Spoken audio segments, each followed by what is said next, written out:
Okay, and welcome to your new Trimline forecast.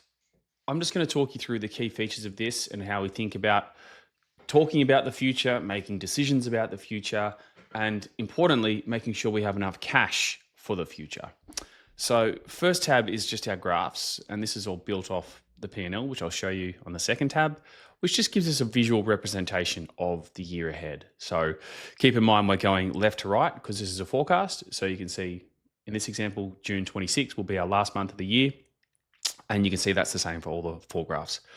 Importantly, what I'm looking at is obviously our net profit results, which are pretty consistent because it's all dummy data, but the build-up of cash over that time as well to make sure that we're tracking nicely. And we also track our target cash, which at the moment is set at 2 months worth of expenses and 2 months worth of payroll. And you can see we basically start at target and are smashing it, which is awesome. We also do some cool stuff like tracking some key benchmarks. We can change these graphs, obviously. This is just making sure we're on track with our team costs as a percent of revenue, making sure it's not taking up more than 50%. And then also, if we want to start thinking about sales targets, pipeline targets to make sure that we've filled the pipeline enough. And then a quick little snapshot of what our operating expenses are for this period to make sure that nothing's too out of balance. You'll see here on first glance, advertising and marketing is taking up 40%, which is insane and not sustainable.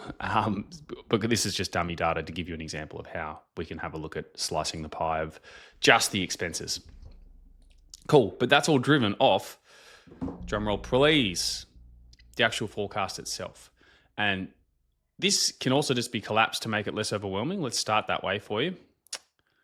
And very high level. I'm sure you've seen a P&L before. This is just a P&L going left to right. Total revenue here. And importantly, what we do is a little bit of goal setting. We've got our total for the year ahead.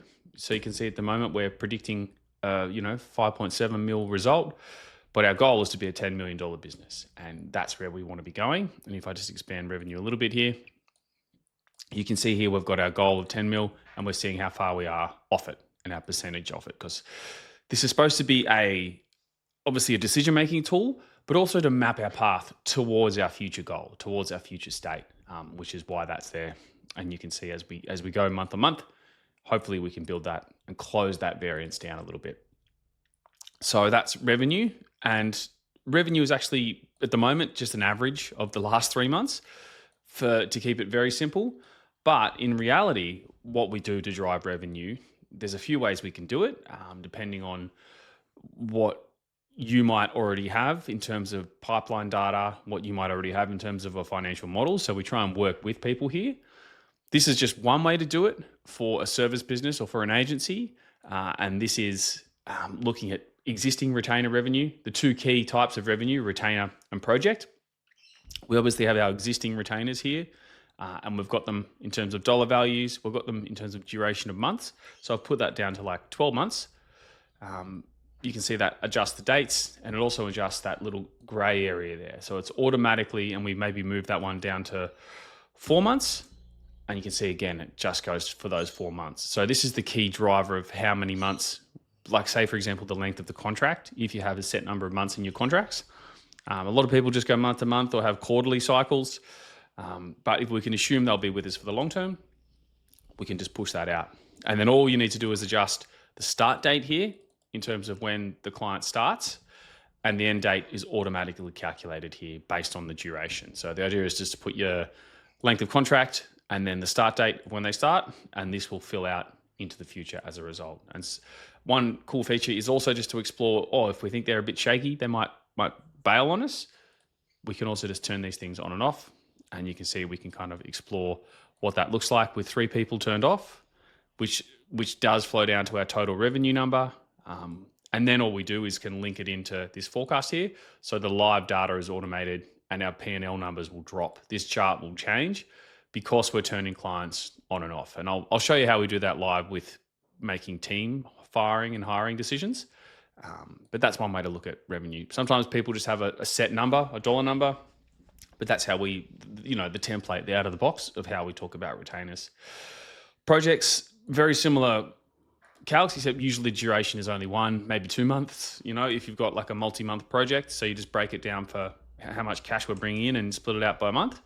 but the same idea. And the key two types of revenue is retainers and then projects there. So if I just collapse retainer up, then we've got future pipeline. And this is where we talk about what's coming in. This can be done manually if we can just get your VA or assistant to help us look at the CRM data and throw in people coming in. What this is a weighted probability pipeline. So you can see chance of win here. And if we put this down to say 50%, you can see that drops down to 2.5K from 5K. If I just make this a bit bigger, actually. Sorry if you can't see that. Here we are. That might be a bit better. So, that 2.5K goes up. If we go back to 100%, that jumps back up to 5. So some people like to assign a probability. If you're only 50-50, you've got a few 50-50 clients in the pipeline, we might just put it all 50%. That'll reduce the expected dollars in. Other people just like to have it be all in or all out. So they might turn some people off if they're not super confident and then turn them on when they are. It just depends on how confident you are and how you like to see the numbers. So we're kind of flexible with how you do it, but that's talking about the future. And then that'll flows down to our grand total of revenue, which then can be fed back into our total top line here as well. So that's the way that we forecast revenue. For some people, we have automation. So we'll just add a tab in here and this will be like CRM data. And then we just set up an API with their CRM data that's got all those key things we need, like start date, duration, price, probability if we need it. And then we can just automatically link that into our template and kind of create some automations within it. So it's pretty flexible. For people who want to do it more manually, we just can enter it in, but we can also build out that data if we need to, or that automation if we need to. Cool. That's how we look at revenue. And I'll just make this a little bit bigger for us so you can see things. Cool. Cost of sales is fairly explanatory. It's not generally, we don't spend a lot of time with it in terms of forecasting. That's just driven off P&L numbers, and this is just a 3-month average, but we can explore new ideas if we have new contractor here. And a rule of thumb is anything in white, these cells, you can play around with. Same with revenue. If anything in white down here, you can put in what happens if we land that 100K project. What impact does that have on our monthly revenue? What impact does it have towards our goal? This is kind of your sandbox to play around with things. Anything in gray, these are actuals that are being exported from your accounting software, most commonly Xero.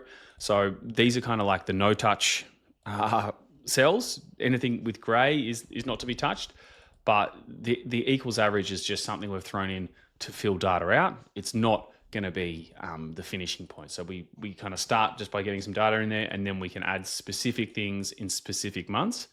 When for example, you might need to commit to that new contractor, you can throw them in there as well. So cost of sales is done that way. Commonly also cost of sales sometimes is just forecast based on your historical gross margin, and then we just apply that percent to your cost of sales. So you just times that whatever percent it's been by your revenue, and you kind of get a forecast. At the moment, it's just 3 months average. And that's that. That gets us down to our gross profit. And then this is probably, especially for service businesses, for agencies, this is one of the most important ones that we talk about a lot, which is team or direct labor. At the moment, it's just equals average. But the way that we forecast that, so we've got obviously actuals data from Xero here. The way that I talk about team is in this next tab that we'll look at. So if we just delete CRM data, because we're just playing around with our template here, obviously. So we just want to keep it clean. This is how we talk about team. So it's person's name, their base wage. If they're on super or not, we gross it up by 12%. If they're a contractor but they're a full-timer, we just keep that at 0%. And then this auto calcs the total wage. So all you need to do is enter obviously the team, their role, maybe a role category if they've got like a secondary, department or whatever. And then what their base wage is, which is the number in payroll in Xero. That's what it shows. It shows the base salary without including super, and then we add that super.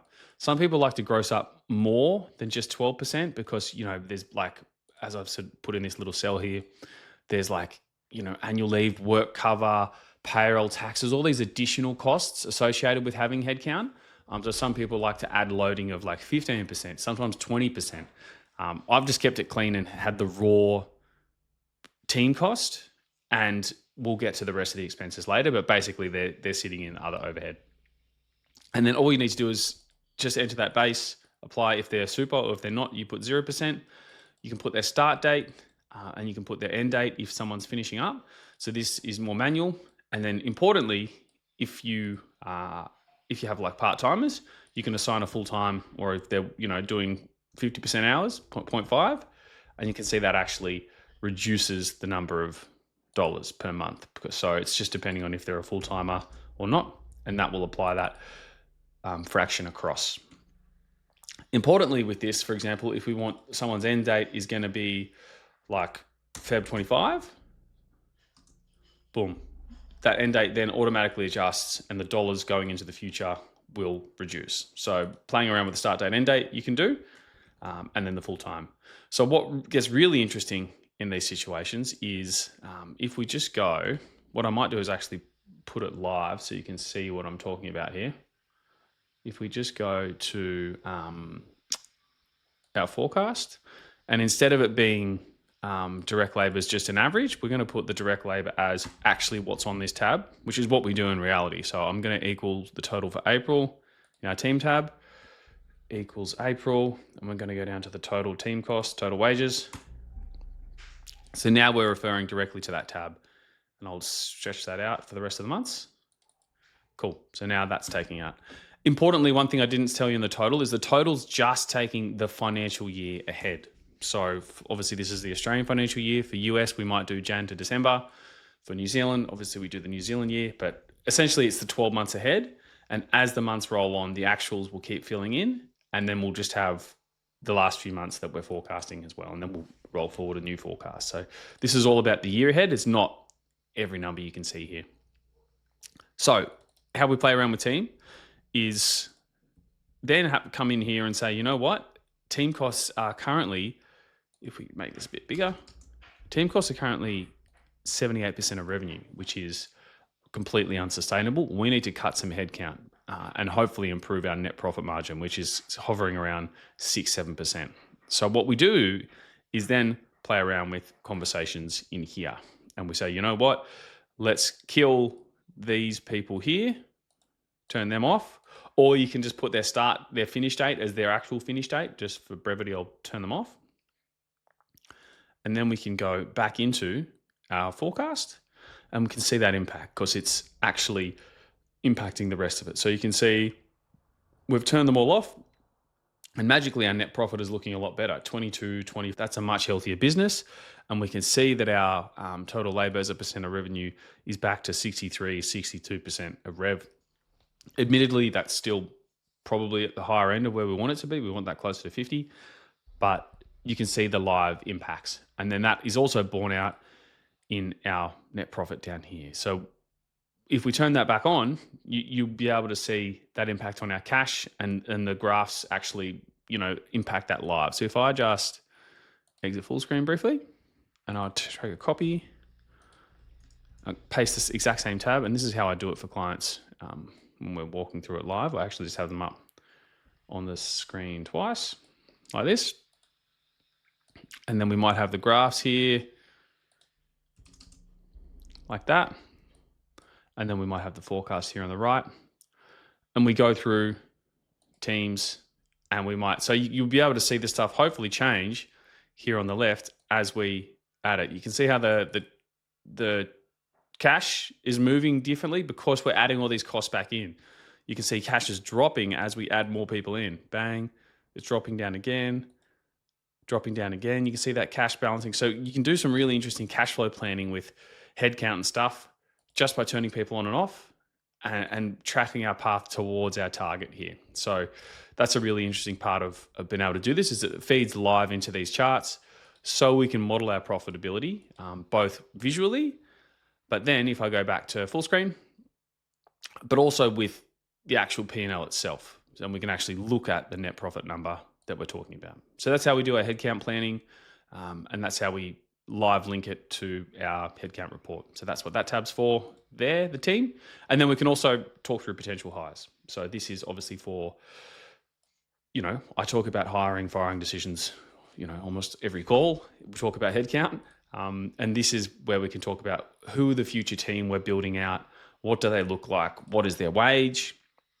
And then we also do some interesting stuff with, for example, an org chart and say we're a $4.5 million business, but we want to map to an $8 million business. We can have a look at who everyone is, what their wages are as a percent of revenue, what that looks like, and who is that new role that you need to add in here, and actually visually see how they're going to fit into your team. But then also add them here to our actual forecast to make sure that our net profit's not going to be too low and that we're going to have, most importantly, row 97, enough cash in our bank account into the future, because you run out of cash, it's game over for a business owner. So that's always the biggest thing we're tracking there. And then I'll just quickly cover the rest of overhead, which is here, operating expenses. We feed this data directly from Xero, and you can see, again, the gray areas is actuals. This is just taking average, but for specific things, for example, I mentioned to you that the advertising was really expensive. We could if we know, for example, we've got a big campaign for 100K coming up in August, for example, you can drop that in. You can see August goes negative for a month, but then we pop back to profitability again. And ideally, actually, no, you know what? I've made a boo-boo there. Tell you why? Because that's still on equals average for the rest of them. So when you want to start playing around manually, you may have to delete those averages and just start putting in actual numbers here and getting more specific. So the equals average is good to fill it out quickly, but when we want to get more granular, and I do this part of my annual planning, is like line by line, how's the year looking? For example, do we have any travel that we need to book? This one down here. Maybe we need to budget in some flights if you're going to a conference, things like that. And that's where we turn off the average and actually just put in hard data with real numbers that we need to. So that's how we plan other overhead, all of these things. And always with an idea, look at our benchmarks down here, bottom right, which is we don't want to OPEX taking up more than 20% of our revenue. So there's a little bit of kind of budgeting, common sizing here built in as well. And really handily, we can have a look at all of our specific expense lines. Here in this column I haven't mentioned yet, V, all of this is common sizing as a percent of revenue. So you can have a look at, for example, advertising and marketing here, which currently says 5.8% of revenue this year we're spending on it. And you can come down here to our little benchmarks and say, does all of this make sense? Because we want our total expenses to be ideally 20 to 30% of rev. At the moment, it's taking up 14. So, hey, yep, that makes sense. We can do that. And so you can actually play around with new things in the sandbox here. Say you've got a new expense. So this is supposed to be a decision-making tool for you, the founder, to play around with.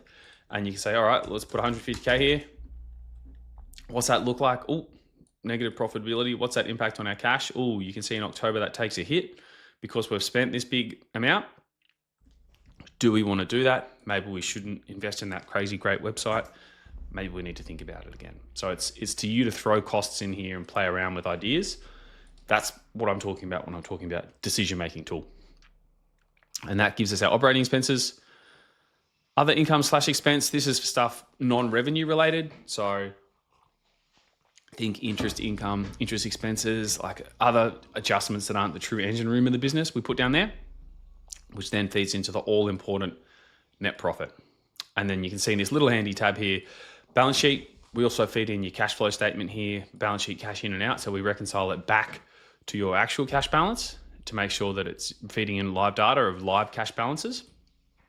But importantly, we can play around here. We use this balance sheet section for potential BAS payments coming up. We throw them in there to get a read on what cash impacts that's going to need. So big chunky things like that. Income tax estimated. So we've got, for example, income tax at the end of the year. We're budgeting a little bit of cash for that. And then importantly, capital cost contributions or distributions. So for founders who want to, take cash out of the business, okay, can we sustain that? If you need to take out 50K in November, let's have a look. Okay, cool, bit of a hit, but looks like all right. How's that going against our target? We're still not very close. Maybe we need to hold off for a while. So that's where this is all the balance sheet stuff that's hidden normally from founders. We try and make that visible and help you plan those things. So you're not just taking out money from the business willy-nilly. Cool. Those are the main features of the P&L forecast. always tying it back to what your cash is into the future. It's got some really handy common sizing goals here in terms of what each of these metrics should be. But in our custom monthly management packs, we actually go into more detail than just these buckets. We've got different benchmarks as well, more nuanced ones. For example, advertising, we want to keep between a certain percent, but 5.8 is okay. And that's it. Those are the main key components of running through your forecast. And if I just collapse that back, collapse all of these so it's not as overwhelming, we reduce the benchmarks, you can see it actually nets out to a pretty simple little summary of what your revenue is doing, what your team is doing, what our overhead looks like going into the future, and importantly, how that lands at our net profit into the future and our net profit for the year ahead. So we can actually predict what's our net profit looking like for the year ahead, what's our goal, how far are we off it, and that will impact our decisions. And for me, the most important one as a CFO is what's our cash looking like into the future. And so a lot of founders will spend a lot of time, obviously in the revenue tab, to think about their pipeline and like what's coming in the door, because that is what keeps the lights on. But also hiring, firing, team-based decisions is another really common place we spend a lot of time, which will feed into the forecast, which will feed into our cash balance and help you see the next year ahead, see the financial year and help you plan and make decisions. All right. Thanks for watching the tour. And hopefully this is a really useful decision-making tool to have in your arsenal. Cheers. Bye.